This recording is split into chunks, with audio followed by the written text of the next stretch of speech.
আসসালামু আলাইকুম। বাংলাদেশ সেনাবাহিনীতে বেসামরিক পদে নতুন 2টি সার্কুলার প্রকাশিত হয়েছে। তো আজকের ভিডিওর মাধ্যমে আমরা বিস্তারিত তথ্য দেখে নেওয়ার চেষ্টা করব। সকল চাকরির আপডেট সবার আগে পেতে ইউটিউব চ্যানেলটি সাবস্ক্রাইব করে ফেসবুক পেজটি ফলো করে পাশে থাকুন এবং যে কোনো সরকারি চাকরির আপডেট চূড়ান্ত সাজেশনের প্রয়োজন হলে হোয়াটসঅ্যাপ নম্বরে যোগাযোগ করুন। তো সার্কুলার 2টি কিছুদিন পূর্বে প্রকাশিত হয়েছিল, তবে সময় স্বল্পতার কারণে আপনাদের সাথে শেয়ার করতে পারিনি। তো আজকের ভিডিওর মাধ্যমে আমরা দেখে নেব Adamjee cantonment college, Dhaka cantonment. 1 নম্বর পদ হলো হিসাব সহকারী, নিয়োগ করা হবে 2 জন। এর ক্ষেত্রে ব্যবসায় শিক্ষা বিভাগে স্নাতক পাস হতে হবে, বেতন দেওয়া 15তম গ্রেডে। এরপরে নিরাপত্তা প্রহরী নিয়োগ করা হবে 1 জন, এসএসসি পাস হলে এখানে আপনারা আবেদন করতে পারবেন। বয়স থাকতে হবে সর্বোচ্চ 32 বছর, বেতন দেওয়া হবে 20তম গ্রেডে।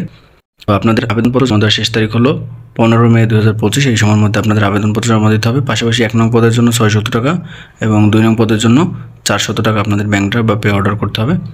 এবং পরবর্তীতে যখন আপনাদের পরীক্ষা হবে সেটা SMS এর মাধ্যমে জানিয়ে দেবে এবং পাশাপাশি আবেদনপত্রের সাথে সকল কাগজপত্র আপনাদের সংযুক্ত করতে হবে। দ্বিতীয় সার্কুলারটি হলো প্রয়াস BOF গাজীপুর সেনানিবাস।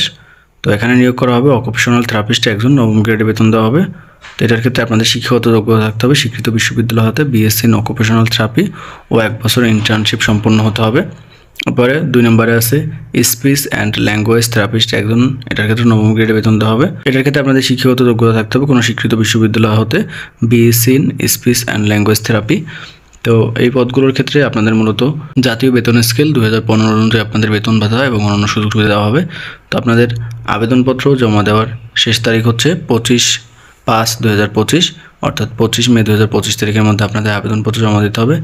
1 ও 2 নং পদের জন্য আপনাদের মূলত 500 টাকা পে অর্ডার করতে হবে এবং আপনাদের আবেদনপত্রের সাথে সকল কাগজপত্র সংযুক্ত করতে হবে। পরবর্তীতে যখন পরীক্ষা হবে সেটা আপনাদের SMS এর মাধ্যমে জানিয়ে দেওয়া হবে এবং প্রতিষ্ঠানের ওয়েবসাইটে নোটিশ দেওয়া হবে। তো কোনো ধরনের প্রশ্ন থাকলে কমেন্টের মাধ্যমে জানাতে পারেন। ধন্যবাদ সকলকে।